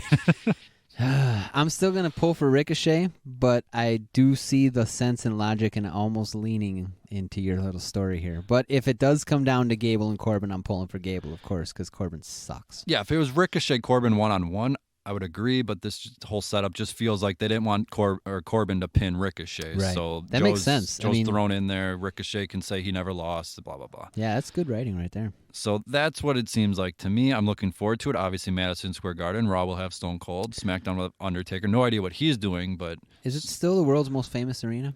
I think, even though there hasn't been a Raw there in like 10 years or whatever it's been. But Stone Cold will be moderating the Braun Rollins contract signing. So little funny note. So when I watch Raw, occasionally I'll follow along with this Twitter page called WWE Creative Humor. Oh, no. And so they called out this because they opened up with the contract signing on Raw. And all of a sudden Steve Austin tweets about it. And he's like... Yeah, Michael Cole doesn't do so good of a moderator. Like, every time one of these contract signs happen, it goes off the rails. So the Creative Humor site was like, hey, Steve, stick to doing podcasts. The live tweeting is our gig. Whoa. And so then, wouldn't you know it, it was all storyline build-up to bring him into a logical way that Steve Austin is going to be at Raw on Monday. Makes sense. I mean, you can't just have him show up and be like, because remember we were talking about that last week. What's he going to do? Yeah, what's he going to do? So now we know. So now we know. And not to do a little breaking news, but is it? It's nothing big.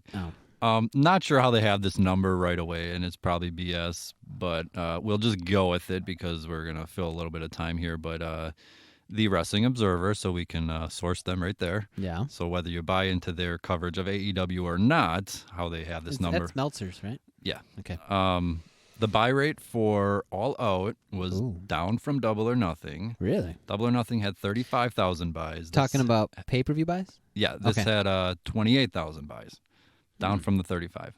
Well, you know how they get those numbers is that we're in the digital age now, and all pay-per-views are ordered through a digital box. So basically, they've had these numbers for a couple of days, I'm sure.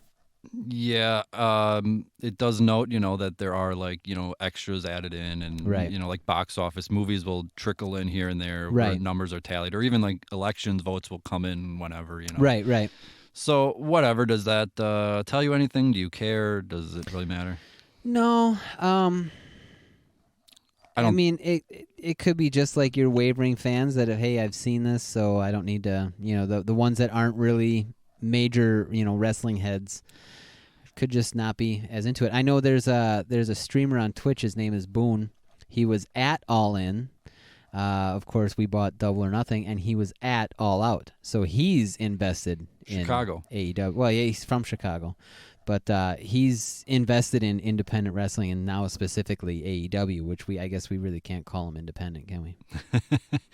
Not I mean, they've billionaire. They've got a major network. They've got pay-per-views happening, so I definitely think they've moved out of the independent realm. No, they're not independent at all. Live, weekly 2-hour show and all that. Yeah, we're definitely mainstream. The only thing would be is, it went down. So now what's Full Gear going to do in November? Well, that depends on how they build it up. It's really up to the storytelling. It is up to the storytelling. Real quick, though, I did do a Twitter poll on the King of the Ring. Yeah. And I just asked who will win, a heel or a face. Yep. Do you have a guess on the poll, or do you already know? Well, it seems like the heel kind of gravitates towards the King of the Ring spot. Yeah, but, to me it does feel like the Money in the Bank. Yeah. Where the gimmick works best as a heel. I mean, it can work as a face, but the heel seems like just a little bit better because then they can be all arrogant about it. So I guess that means we're getting King Corbin, doesn't it? You son of a... Well, the poll said 69% a heel, 31% a face, which I would agree with that. I would lean more towards a heel. How many votes? Not a lot. So not a lot on this Where's one. that guy from Morocco? Come on, man. Start voting. The previous poll I did had 400 something. This one was not near there. But anyways, I would lean towards the heel, but like you said, that means King Corbin. Yeah. And I don't think we want King Corbin, do we? We don't, but if it's a chance to see him get beat down every week, that might be kind of cool too. Hey, I'm the king. Yeah, and I just stomped you into the mat. So screw the King of the Ring. Yeah, screw that. Speaking of screw that, we're gonna go to the what? I'm just seeing where this is going. I was gonna say screw that. I'm gonna try something here. It may be a weekly segment. All right. Definitely screw that. Yeah, maybe a weekly segment if I don't completely laugh myself through this story. All right, here we go. Or I forget about it every week. Side note to the casual listener, I've actually been looking forward to this all podcast because he was just giddy about this when he came in. So let's get to it. Here we go. All right. So we all love Zack Ryder, right? Well, okay. And his bald spot. And his bald spot. We're all there. So you know about that. You maybe. I'm going strong. All right. So Zack Ryder and Kurt Hawkins.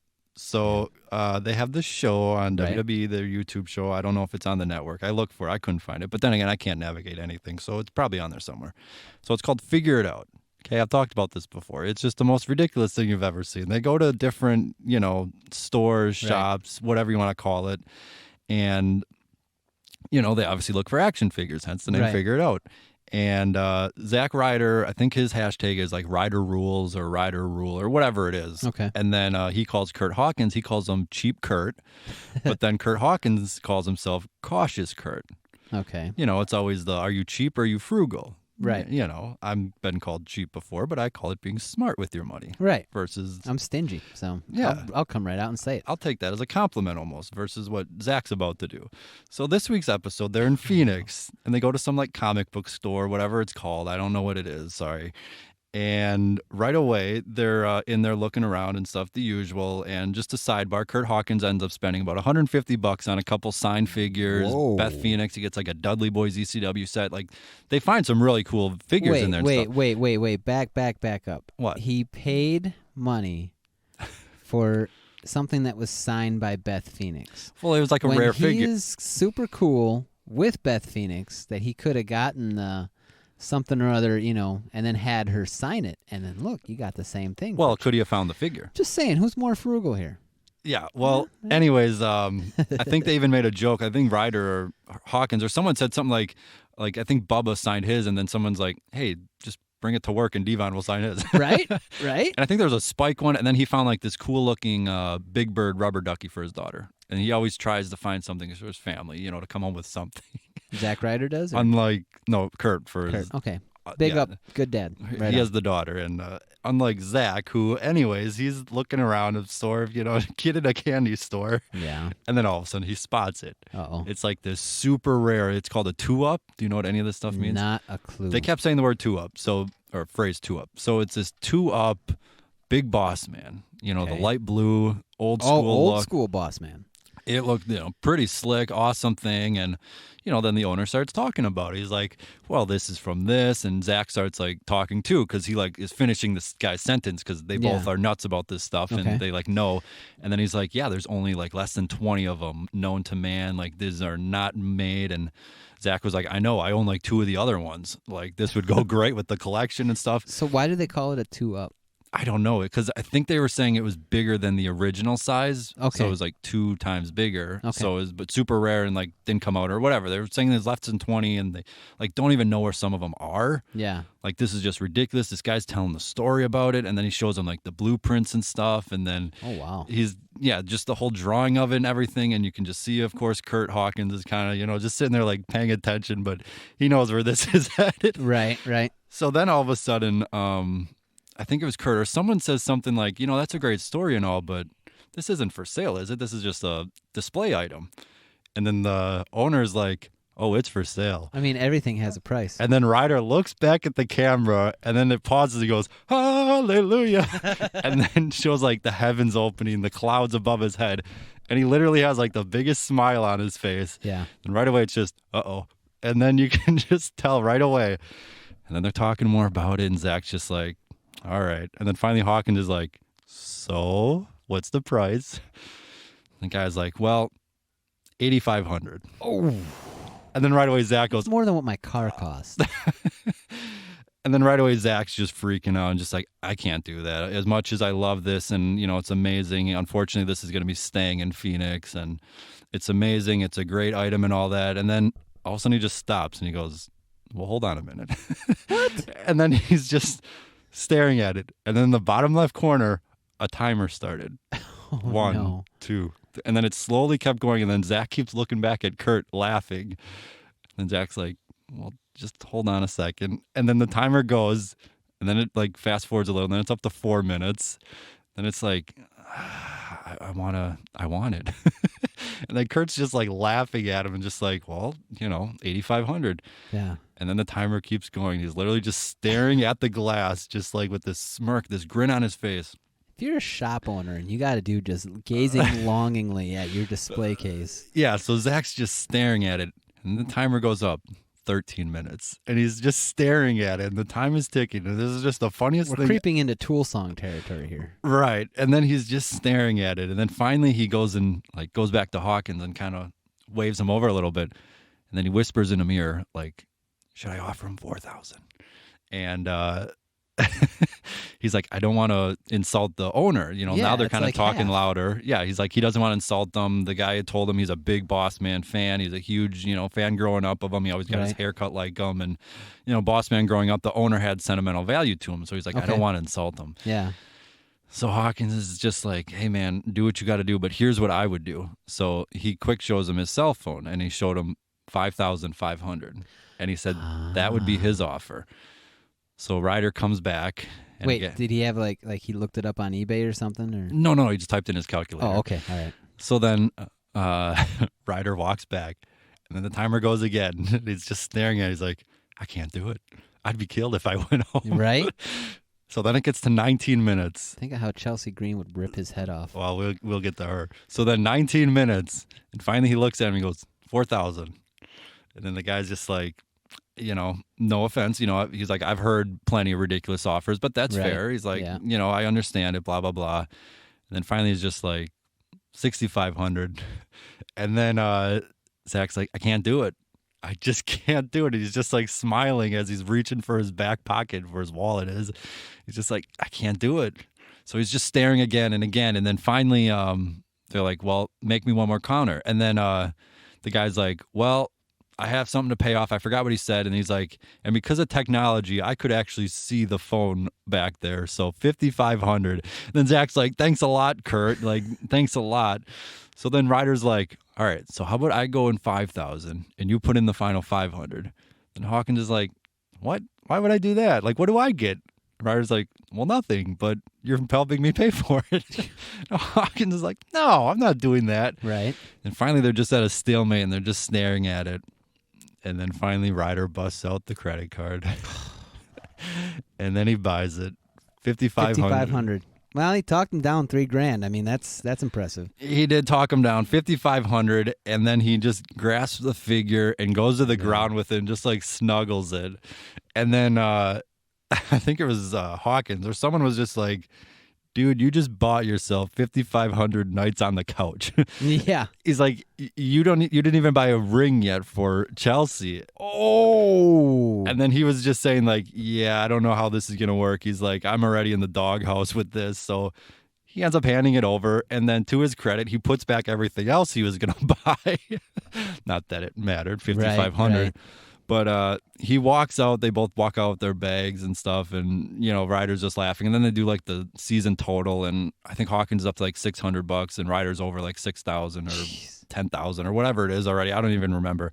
And then at the way end, they cut to Chelsea Green looking at the receipt. Uh-oh. And then she pretty much said the same thing. She's like, you're on the couch for the 5,500 days or something. And then she goes, woo, woo, woo, you know it. Oh. So that was my story. And this show is just ridiculous. It's called Figure It Out. I laugh every single time. But don't watch it. So this will be my weekly Zack Ryder adventures in a store. We get a Zack Ryder story every week now. If they have an episode every week. But that's what this show is. It's just Ryder. Seriously, just go back to the timer part where he's staring for 20 minutes. Yeah. And just like, this dude's going to buy it. He's going to do it. Yeah. And then each time. And then he does it. And as he's handing over the credit card, you can see Hawkins in the background like dancing around him. It was the funniest thing in the world. So that reminds me of a story I heard Billy Corgan tell some podcast. Billy Corgan back in the 90s, he looked like your average grunge Kurt Cobain guy, long hair, wearing a flannel shirt and sweater and looking kind of grubby. Walks into a Ferrari dealership. This is just after Melancholy and the Infinite Sadness had come out, their big double album. Walks into a Ferrari dealership and decides to buy a Ferrari. Dealer says, so how are we gonna pay for this? How are we gonna finance this? And he goes, cash. So he bought a Ferrari with what he had on him. And now you're motioning me like the yellow light has gone on and it's time to wrap things up. What do you got going on there, buddy?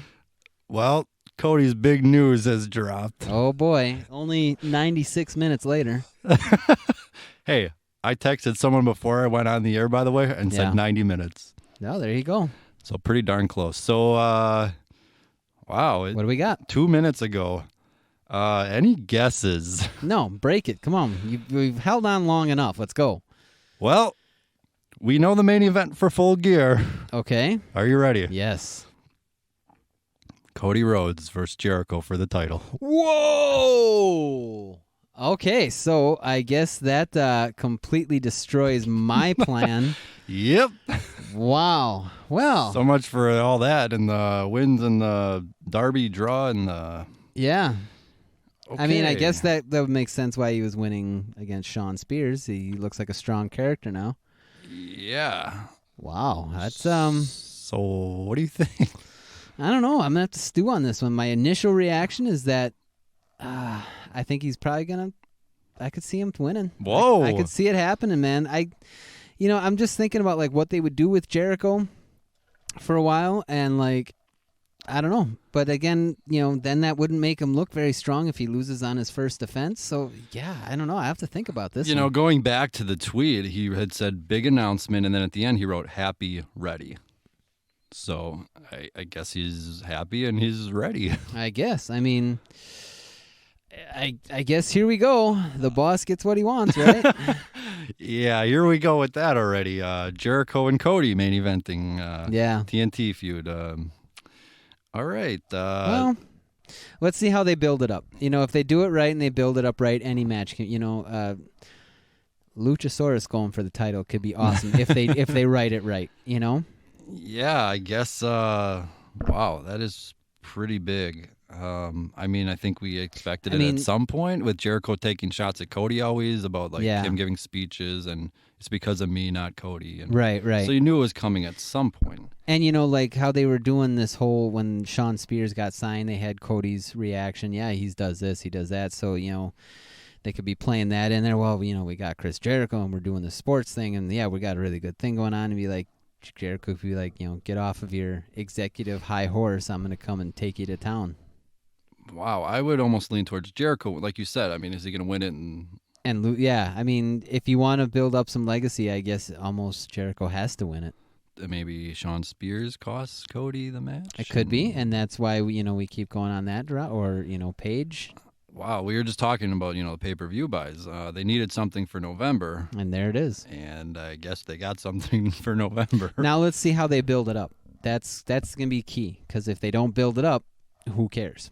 Yeah, that was. I thought one of the takeaways was Cody was severely a face, big time cheered, right. And everyone loved him. So, I mean, Jericho obviously the heel of the heels these days.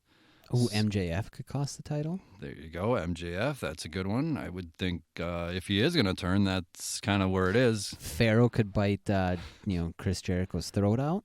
Jericho does not have a good history with little dogs. Back to his WrestleMania not 18. Little. No, he's a big boy. That is true. But yeah, no, that's awesome.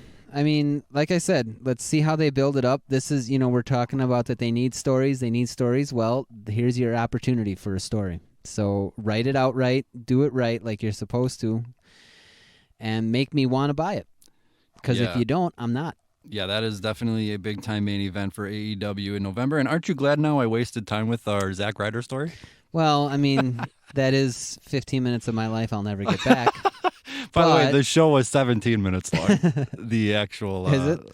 Yeah, they're usually shorter. They're 5-10 minute little... All right. But this one was long because Ryder seriously just waited stared. for 20 minutes. Stared, and the time kept fast-forwarding, and he'd still just be sitting there. Can you there. imagine if that was your shop? What would you do? Dude, are you having a seizure? Hey, if a guy's biting on an $8,000... right, I get it, but I mean... I wouldn't say anything. Let the guy think. Yeah, but you got to be wondering, what's running through... Dude, is he having a seizure? Is he, got some issue? Did he just, go catatonic in the middle of my shop? Just the look on his face. Do I need to call the ambulance, police, something? When he said, yeah, it's for sale, and then Ryder turned around at the camera and smiled. Hallelujah. Ding. It was the funniest thing. All right, so we are going to end it there with that breaking news. So you are listening to the 411 Foresight Wrestling Podcast. We're going to get out of here and watch the Green Bay Packers and Chicago Bears. Go Packers. Do we have a prediction on that? Packers all the way. I'm always going to predict. The Packers, for me, are like the Undertaker and the Rumble for you back in the day. You always, we'd always, when we worked together, we'd come up, I think we worked together for 2 or 3 Rumbles. But wouldn't I always be wrong? Yeah, but we had several picks. Of and course. Always in your picks was the Undertaker. So I think it's with any match, not even the Rumbles. You can't go wrong with Undertaker. Right. I will always pick the Packers, though. All right. Well, even though they break my heart. It's in Chicago. Please, Aaron Rodgers, do not get injured. Please. New offense. Yeah, for the new Packers, offense. New coach. Obviously. I'm interested to see how this new coach is going to do. In Chicago, Bears did win the division last year. They were good. People forget that. All the jokes aside. The Bears still suck. All right, we're going to end it with that. You're listening to the 411 Foresight Wrestling Podcast on the one and only 411 Podcasting Network, iTunes, Spotify, Stitcher, Google Play, YouTube, all that good stuff. You know where to find us. And, of course, 411mania.com, where you can find my columns or whenever they're posted. The columns on 411mania.com. Because the new Tool album came out before your column. Aha. Everything came out before my column. So, Steve, what do you got? We have the Resonant Complex debut album, North Avenue. I know I said it over and over again, but come on, go and buy it. It's great. It's available anywhere digital music is sold. We're talking iTunes. You can stream it on Spotify. You name it, you can find it. And check out the resonantcomplex.com to keep up to date. Up to date indeed, and you are going to hear a little bit of the Resonant Complex right now. Hit it. I wanna be the last. I wanna bring up the pack. Standing in front of you when you look back. I wanna be last call. I wanna be after all. And standing tall as the others.